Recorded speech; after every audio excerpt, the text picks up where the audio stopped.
awning sign. All right. And we approved it already. Yes. I mean, we're recommending approval. I'm going to call this meeting to order. We're not going to take an official, Becca's just going to record who's here. And the agenda that you got, the first document is really right here. The first document you got was an old document, so you can toss that. That was kind of prior to our work session, so this is the appropriate document. Oopsie. Sorry about that. That we'll be working off of. And this is not an exhaustive list. We're obviously not going to go through all this tonight on this agenda. This is kind of things that Doug and Rebecca and Melanie are going to be putting on, and we're going to work down through them. They may get adjusted. I see that we have a couple duplications. But tonight, really, our focus will be a concrete plan for divesting city lots or acquired lots. So Doug is going to take us through this other document that you have that talks about a workflow. And I'm just going to turn over to Doug and have him explain it, and then we'll take your feedback. So back in August, we reached out to Allers and Cooney to make sure that we had the right legal procedures to get rid of city properties. Not only the city properties that we have, but city properties that we may get. And we, as a city, want to figure out, one, we don't want to hang on to properties we don't need, because we're actually spending a lot of resources maintaining those properties. Ones that we're talking about right now is the Logan Street lots or the 4th Street lot, and we've got some others coming in, and we're constantly having to maintain those. So having those developed, and then what does that procedure look like? So Jenna, I believe, is the one that sent this to me from Allers and Cooney, said these are the steps that you must take in order to get rid of municipal properties. And then I started this 6 months ago, this next sheet, or actually this next document. This was just me throwing ideas and flow charts on a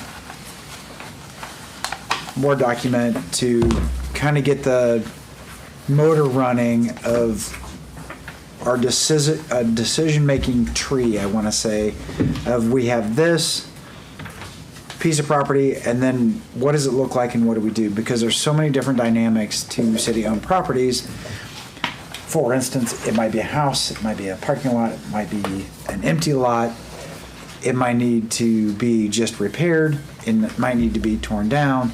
Somebody may give it to us, we may buy it, all of these different things. And then being able to have this one project, look at this Word document, and then we start with our, I don't know where I came up with decision tree, but here we are. And if it's this, then that, kind of an if-then statement.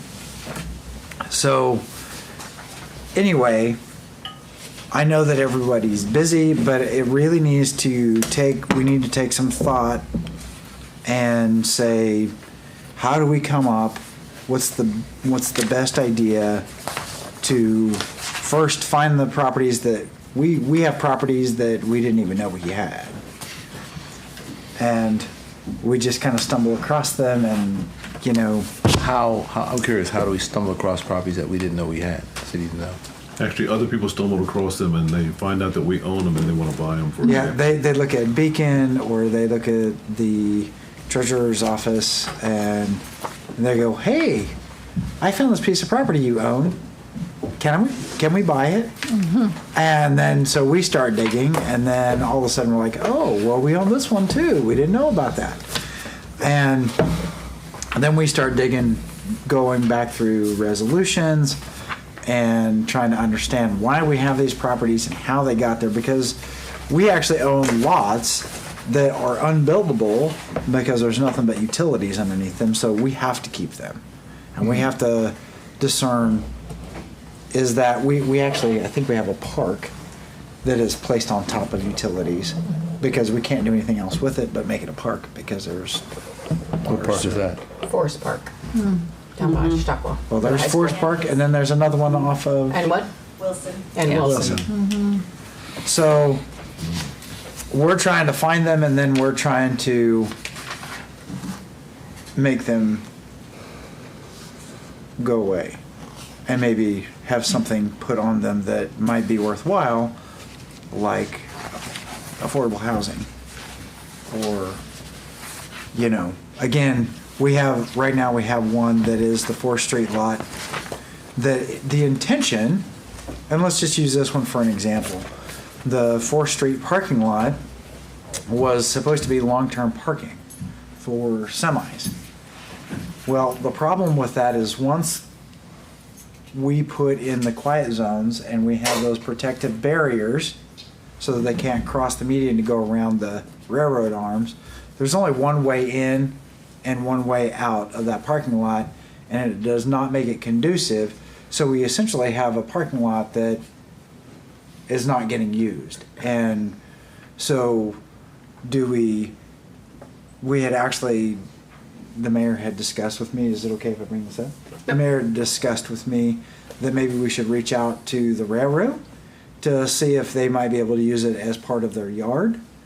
Do we put it on the market, and do we have a public auction? Do we have a real estate agent? Because the other half of that lot is privately owned, and they're selling their side, so they kind of make sense to go together. We don't really know what all of that looks like, and how do we make the decision so that we don't just have a blank space that could be utilized for something else.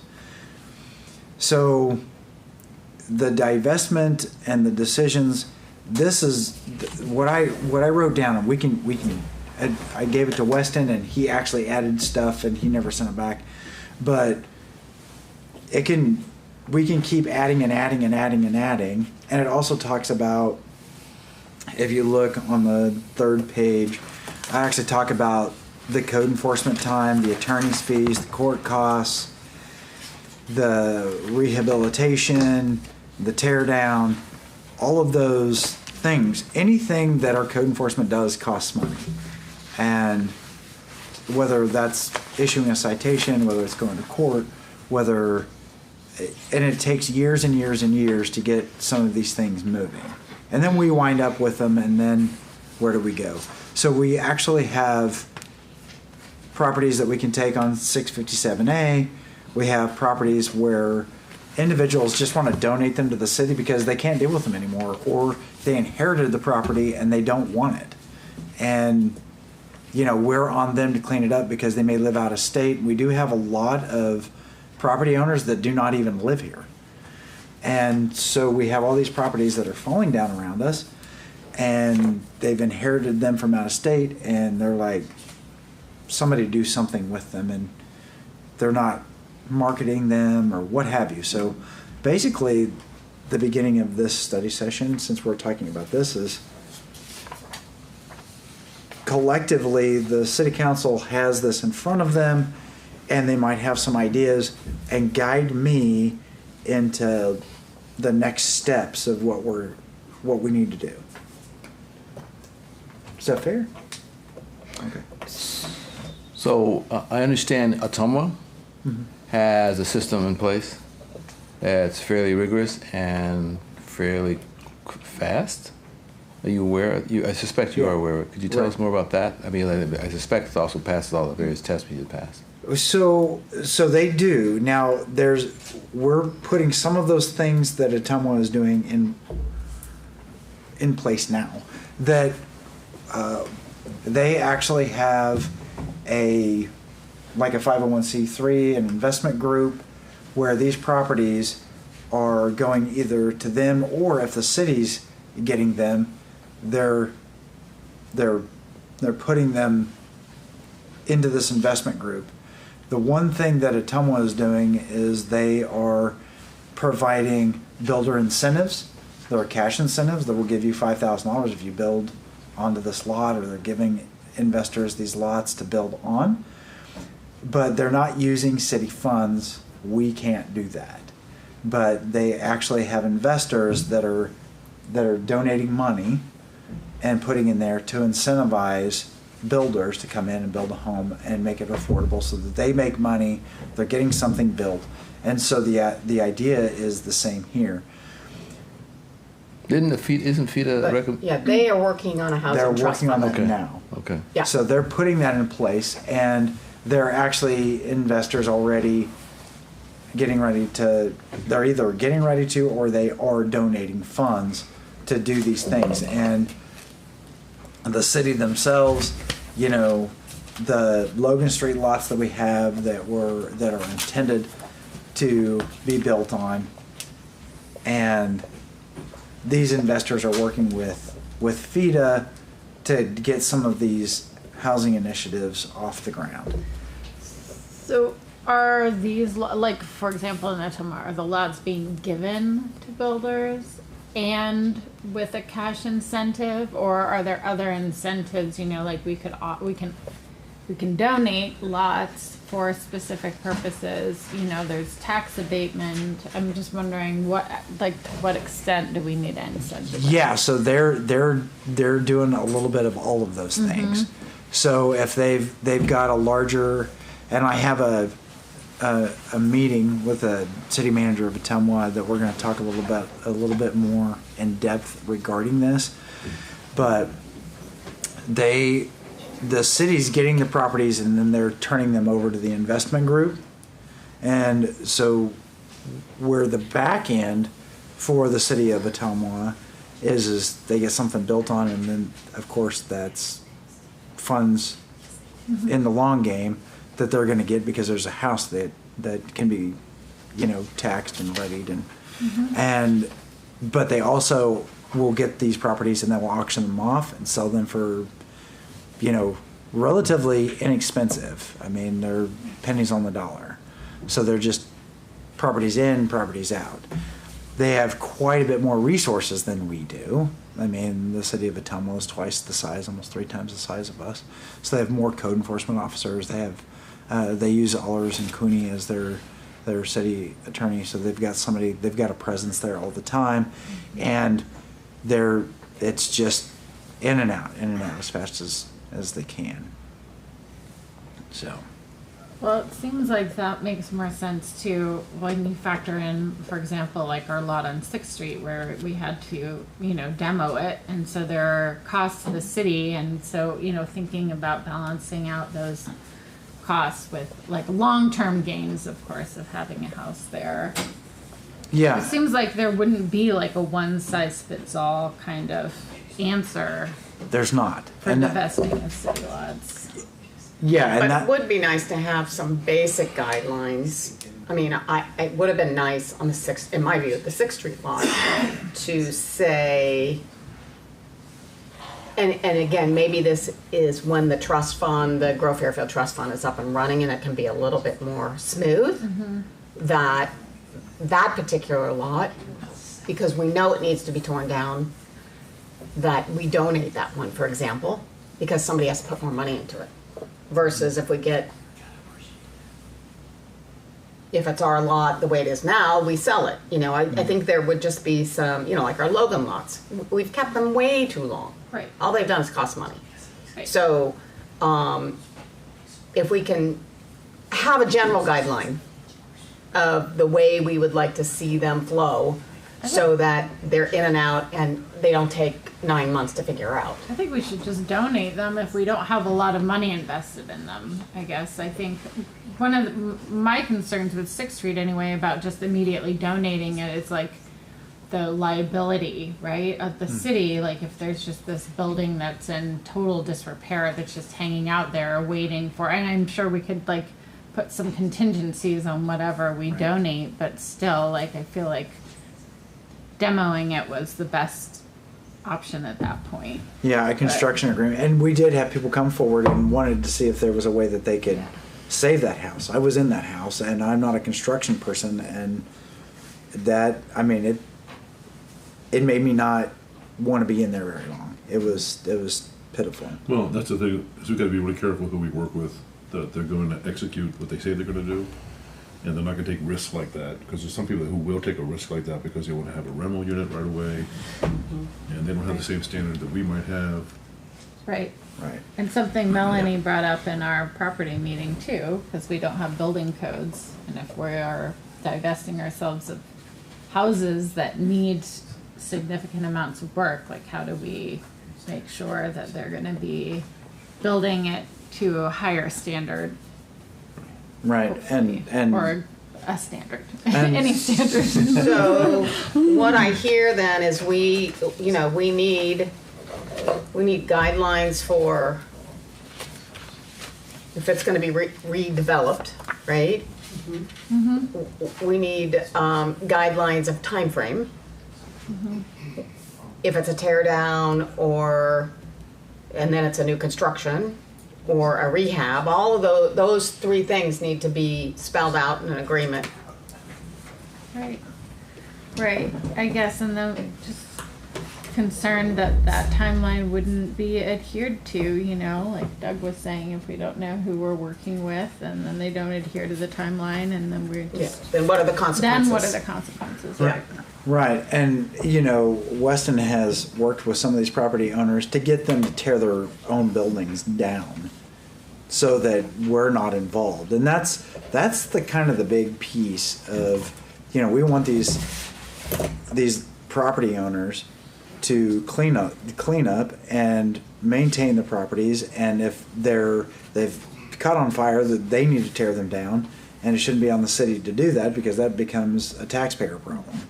And then, especially if it's unsafe, we deem it unsafe, and we tear down a piece of property that we don't even own, and it takes us 6 months to several years.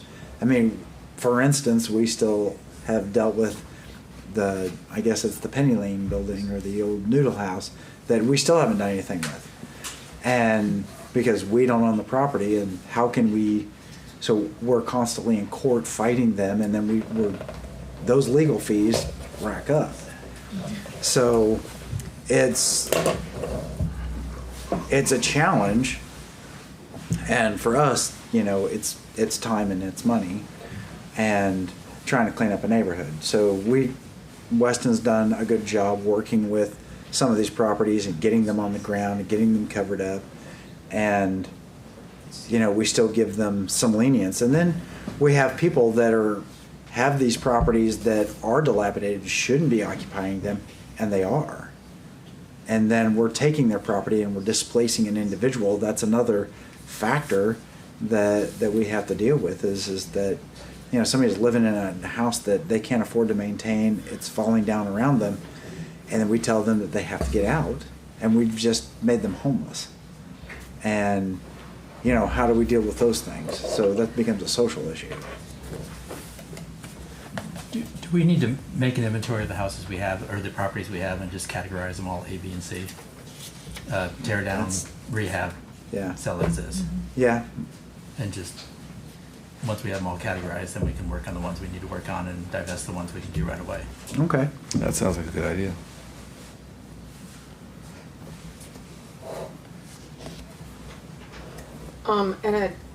According to this letter, it looks like if it's in an urban renewal plan, Iowa Code Section 403.8 requires the reasonable competitive bidding procedures be completed. So somehow that has to be in this flow chart and identified if it's in an urban renewal area.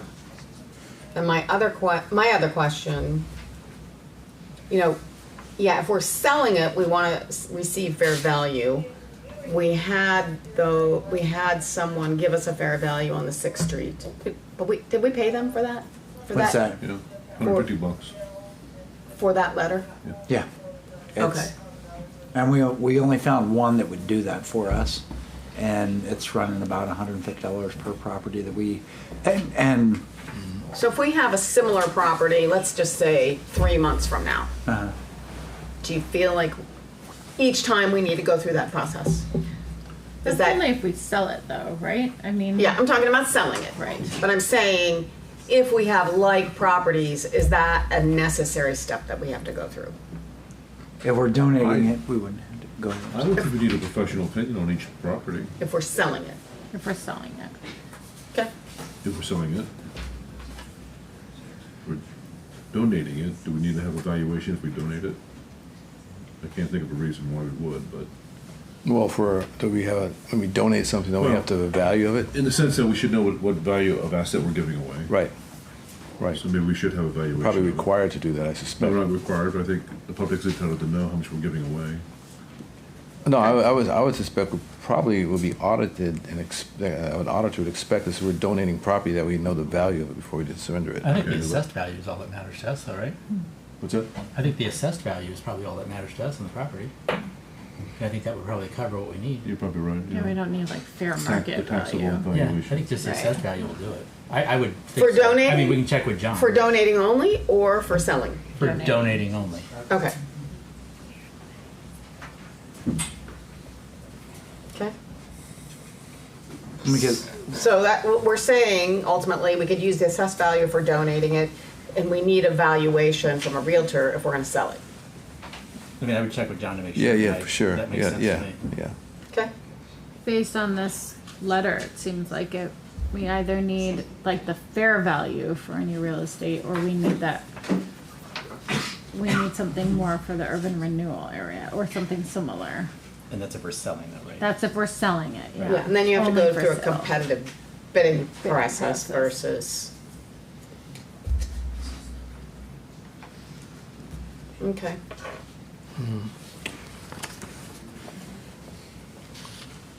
Yeah, so it'd be good to get an opinion from John, what we have to do when we donate it. This is all, yeah. Yeah.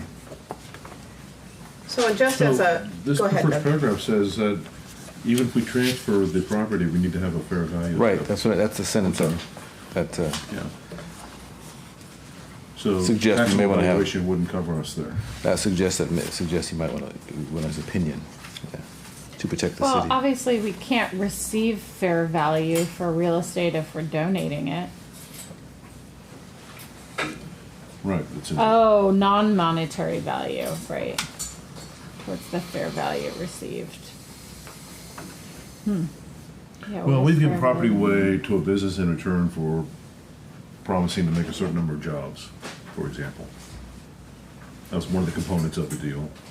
Right, if someone's gonna So- build on it. I mean, I understand, yeah, I mean, that makes So sense. that's a But we'd non- have to know what fair value is.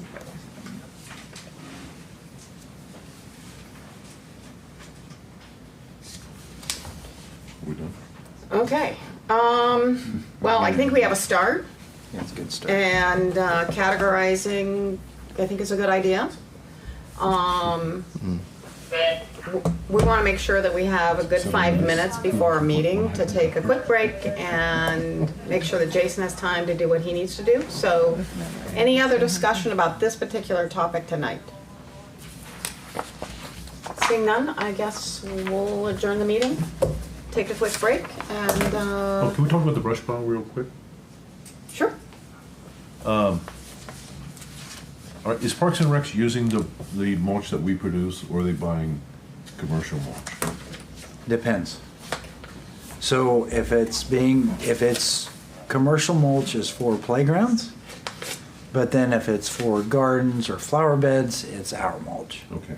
So because there's a Safety rules. safety, yeah, ASTM Kids are playing on it standards. and walking on it, they need to Right. have commercially prepared mulch, that's for that purpose. Right. Okay. Then the other thing I was wondering is, could we move some of that mulch to a location that's publicly accessible so people can come and pick it up when they want and not have to have hours set at the site? Yeah, and I think that the reason why, and there might be somebody in the back of the room that might be able to chime in, that they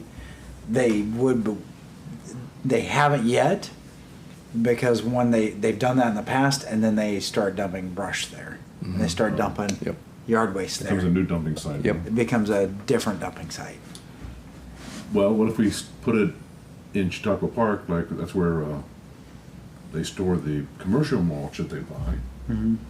could we just put it over there? No one dumps limbs there at Chautauqua.